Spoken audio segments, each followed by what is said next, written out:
सुभाष चंद्र बोस, ये नाम सुनते ही जहन में भारतीय स्वतंत्रता संग्राम की एक अलग ही तस्वीर उभरती है ना?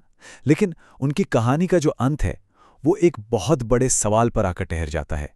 एक ऐसा रहस्य जो दूसरे विश्व युद्ध के खत्म होने के बाद शुरू हुआ और देखिए 75 साल से भी ज्यादा हो गए हैं, आज भी हम सबको उलझाए हुए हैं। तो फिर चलिए सीधे उस एक सवाल पर आते हैं जो इस पूरे रहस्य की जड़ है। 18 अगस्त 1945। उस दिन आखिर हुआ क्या था? इस पहेली को सुलझाने के लिए हमें कहानी की शुरुआत से ही शुरू करना होगा, यानी नेताजी की उस आखिरी उड़ान के सरकारी ब्यौरे से। तो जरा उनकी प्लानिंग को समझते हैं। देखिए, जापान तो सरेंडर कर चुका था, तो नेताजी का अगला कदम था सोवियत संघ में अपना बेस बनाना। प्लान ये था कि वियतनाम के साइगोन से एक जापानी बॉम्बर पकड़ेंगे, ताइवान के तायोकू में फ्यूल भरवाएंगे और फिर चीन के मंचूरिया से होते हुए सीधा टोक्यो। अब ये जो मंचूरिया वाला स्टॉप था ना, वो बहुत जरूरी था, क्योंकि वहीं से उन्हें सोवियत संघ से कांटेक्ट करना था। तो 18 अगस्त 1945 दोपहर के करीब 2 बजे थे। प्लेन ने ताइहोकू से उड़ान भरी ही थी, कुछ ही मिनट हुए होंगे कि अचानक एक जोरदार धमाका हुआ। पता चला कि प्लेन का इंजन ही फट गया था। और उसके बाद जो हुआ वो वाकई में बहुत दुखद था। प्लेन क्रैश हो गया। पायलटों की तो मौके पर ही मौत हो गई। नेताजी और उनके साथी हबीबुर रहमान किसी तरह मलबे से जिंदा बाहर निकले, लेकिन एक और बड़ी मुश्किल थी। उनके कपड़े गैसोलीन में भीगे हुए थे और बाहर निकलते वक्त आग की लपटों ने उन्हें बुरी तरह झुलसा दिया। उन्हें फौरन पास के नामोन मिलिट्री हॉस्पिटल ले जाया गया, लेकिन कुछ ही घंटों बाद उन्होंने दम तोड़ दिया। और ये पूरी कहानी हमें पता चली एकमात्र भारतीय चश्मदीद हबीबुर रहमान के बयान से। अच्छा, अगर एक ऑफिशियल कहानी मौजूद थी, तो फिर इस पर इतना शक, इतना बड़ा रहस्य बना ही क्यों? चलिए अब इस सवाल की तह में चलते हैं कि आखिर ये शक पैदा कहां से हुआ। इसकी जड़ें हमें मिलती हैं 1945 के लाल किला ट्रायल्स में। अंग्रेजों ने सोचा था कि आईएनए के सिपाहियों पर मुकदमा चलाकर उन्हें देशद्रोही साबित कर देंगे, पर हुआ इसका ठीक उल्टा। इन मुकदमों ने नेताजी की कहानी को घर घर पहुंचा दिया और वो एक राजनेता से कहीं बढ़कर एक नेशनल सुपर हीरो बन गए। और जब कोई सुपर हीरो हो तो उसकी मौत की कहानी पर आसानी से यकीन कौन करता है? लोगों के मन में कई सवाल थे, जैसे उनकी बॉडी कभी मिली नहीं, उनकी कोई आखिरी तस्वीर भी जारी नहीं की गई। और सब जानते थे कि नेताजी भेस बदलने में कितने माहिर थे। वो तो पहले भी कई बार अंग्रेजों को चकमा देकर निकल चुके थे। अरे छोड़िए, शुरू में तो महात्मा गांधी ने भी इस खबर पर यकीन करने से मना कर दिया था। और जब सच पर ऐसे सवाल उठने लगे ना, तो फिर कहानियां जन्म लेती हैं। इसी शक और रहस्य के माहौल से निकली कुछ बहुत ही मशहूर कॉन्स्पिरेसी थ्योरीज। इनमें से 2 थ्योरीज तो बहुत ही ज्यादा चली। पहली थी सोवियत यूनियन थ्योरी।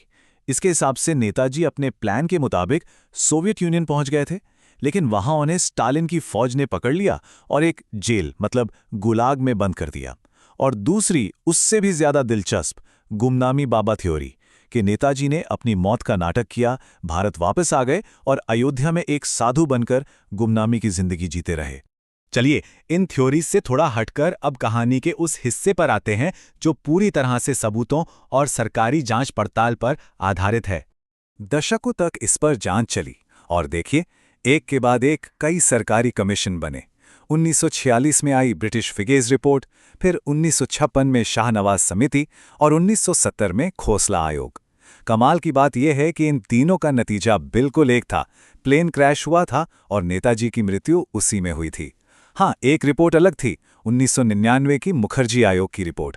उन्होंने कहा कि कोई क्रैश नहीं हुआ, लेकिन उनकी रिपोर्ट को संसद ने ही खारिज कर दिया था।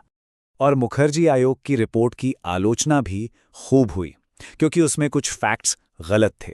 जैसे रिपोर्ट में कहा गया कि किसी अखबार ने क्रैश की खबर छापी ही नहीं, जबकि असल में ताइवान के लोकल न्यूज़पेपर्स ने इस घटना को कवर किया था। तो आखिरकार जो गोपनीय फाइलें पब्लिक की गईं, वो हमें क्या बताती हैं? चलिए अब एक अंतिम नतीजे पर पहुंचने की कोशिश करते हैं।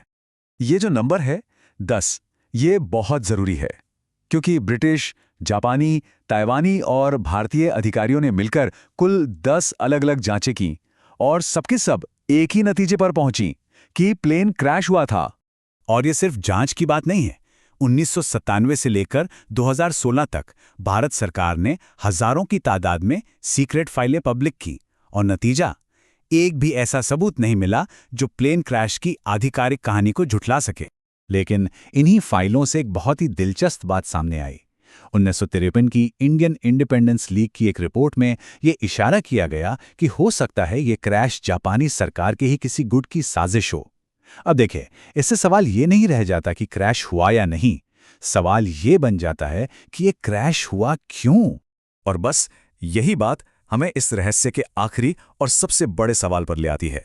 जापान के पास आज भी नेताजी से जुड़ी 3 सीक्रेट फाइलें हैं जो उन्होंने पब्लिक नहीं की हैं। आखिर उनमें ऐसा क्या है? आखिर में शायद सबसे वजनदार बात नेताजी के अपने ही परिवार से आती है। उनके पड़पोते चंद्र कुमार बोस ने कहा, ये एक कड़वा सच है जिसे उन्हें स्वीकार करना पड़ा। सच ये है कि नेताजी की मृत्यु उस हवाई दुर्घटना में हुई थी। जो अफवाहें और कॉन्स्पिरेसी थेरीज फैलाई जाती हैं वे नेताजी का अपमान है। ये बयान शायद हमें ये याद दिलाता है कि अब वक्त आ गया है कि हम इन थ्योरीज से आगे बढ़कर उनकी विरासत पर ध्यान दें।